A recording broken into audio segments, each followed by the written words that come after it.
Well, it looks like we're in a different location at your house. Yes. This is your weight room? Well, it's my basement. I've Yeah. over we've overtaken a corner. All right. Well, before we do some stuff with weights, has anything else come up that you would like to cover today? Yes, I had three things. Excellent. So I have spent a lot of time thinking about last week I mentioned I want to do something well, but I want to do it quickly. And you had the best facial expression and and then you were like, I'm not sure that those two are congruous or supportive of one another. So I really spent a lot of time thinking, well, do I want to do this well or do I want to do this quick? And I found myself almost always wanting to do it well. So it allowed me to let go of the thought that I need to do this quickly. And by doing it well, do you mean just in general using Hmm. using the Yes. stuff we worked on, but in the moment in a particular activity also? Hmm. Okay. Hmm. For example, my penmanship. I've I've always felt a slight frustration with the way that I write because I want to write quickly, but I sacrifice writing it well. And I'm like, I have a lot of tension when I write, and I never really took the time to think about that. Mhm. And I put way too much pressure on the pen and from like neck, shoulder down when I'm writing. And I've never thought about that. I've always noticed that every once in a while I have to shake out, I'm like, why? First of all, Yeah. why am I doing that? Because I want to do it quickly. And And also the holding of the pen with extra tension yes, has probably become a bit habitual.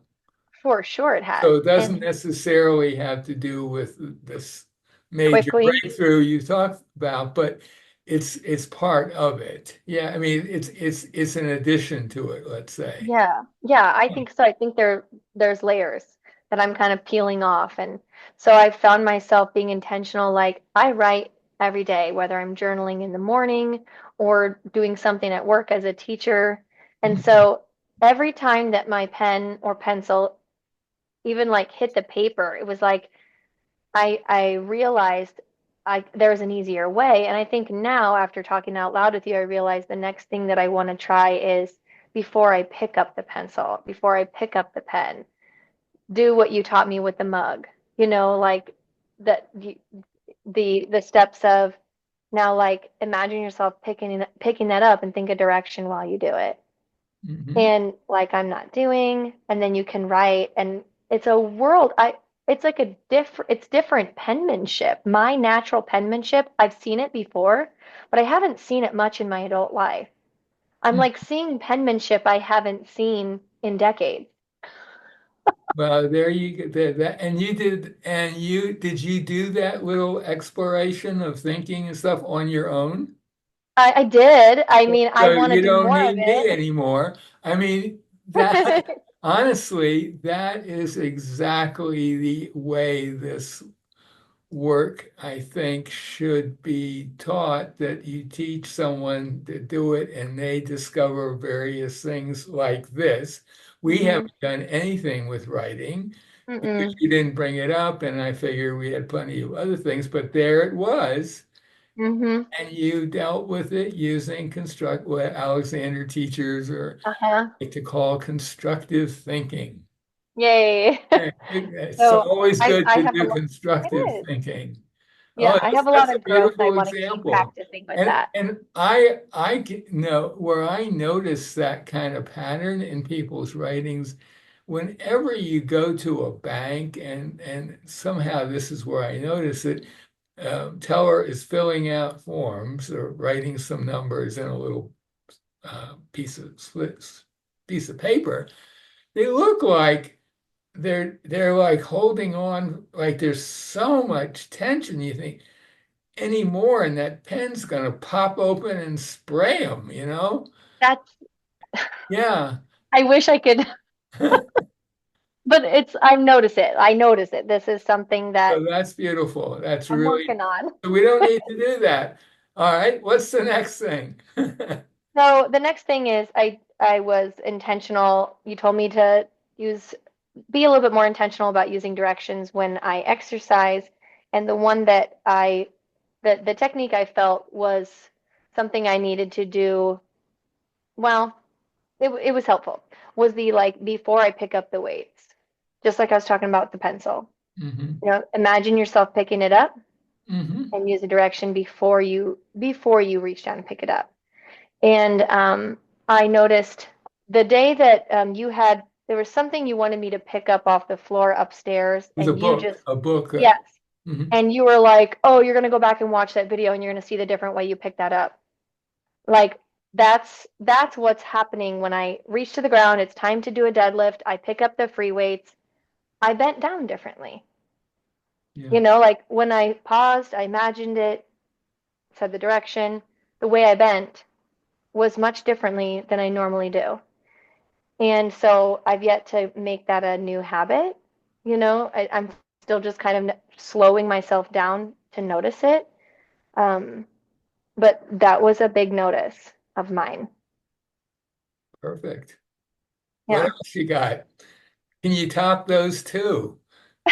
Those are pretty good ones, aren't they? They really are. They're really excellent ones. Yes. I think that those are my biggest two. I have found myself often thinking about you were working on how lightly my hand could or my foot, the lightest lift and kind of use a direction and set it back down. I Hmm. used that all day the day after our last lesson because I had to go direct for 12 hours a choral clinic in a different town. And those days are wonderful, very rewarding, but exhausting. And at the end of the night, you're heavy from a long day's work on your feet, but I've got my heels on and I'm about to direct a concert in front of all of their friends and family. And as I'm sitting there, I'm like lightly just lifting my toes, my heels, my hands back onto my lap, and I could feel like the heaviness and the pressure of the what almost gravity has been doing to me all day. Yeah, yeah. I could feel myself like I forgot about the power pose. I should have done that. Forgot about it. Well, But I was trying a different you had technique. something else. I I mean, tried something else. yeah, yeah. But and then right before I got, they introduced me and I got up and, they applaud and the conductor walks in. And I was able to just think about a direction right before I stood and as I walked. And I think that I just felt lighter on my feet. And most times when I get to that point in the evening, it takes, it takes a lot of effort and a lot of show to be graceful and light on my feet for that final concert. Yeah, But I felt like that really helped me to be able to do that. beautiful. So I mean, that's the whole purpose of this work is to use it in everyday activities. Hmm. Not, Yeah. not set off a certain, sometimes at the beginning, you might want to sort of structure something a bit so that you can Hmm. begin to understand it. But once you've got it, and once you've got the process, uh, everything is up for grabs, right? Yeah, that's exactly right. And I feel like I'm so close to that. Well, yes, you are close to it, but here's the thing. There's good news and bad news. The closer you get, it moves away a little. Hmm. We talked about Alexander answering this question. Well, what happens when you're perfect? And he seemed to suggest that was a possibility, but he said once you got there, you wouldn't want to stop there. You keep You growing. you wouldn't want to not use what you wouldn't want to use the ideas you use to get there. You wouldn't want to just drop them and just Hmm. be free floating, self-contained. Hmm. So, Yeah. Oh, I hear you there. Yeah, I have a long ways to go as far as like the growth I know I can do, but I mhm. feel like I'm finally feeling like the Alexander technique is falling into the front of my mind and in my front pocket of like I know I have that right with me. It's very You know, good. I can do it anytime, and I'm starting to get better at that. So Yeah, well, you are getting better at it for sure. Yeah. Well, let's do some weightlifting. okay, Not an area I know a lot about from that's personal, all right. but what what's sort of the simplest thing you might do? Well, something that it comes in almost every full body workout would Mhm. be a deadlift, and I was thinking that this would be one you might be very interested in. Okay. I'm not going to take my heaviest. I'll kind of take a middle of the road, but Okay.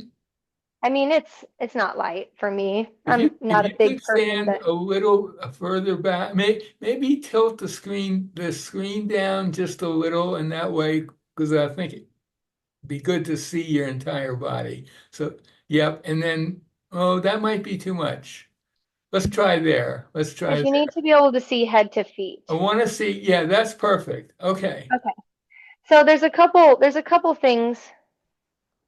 So with the deadlift, I do a few different kinds, but one would be like the goal is to take it down, stop about your shins, and you take it back up, and you do that multiple times, you know? And the So and the purpose of that, what is the purpose of that? mostly like glutes and then the back of your thighs. Hmm. There's a couple different versions of it that would like work different muscles. Okay. But that Okay. one I notice tension, and then another one would be Well, let's stay with that one. Let's start with that one. Okay.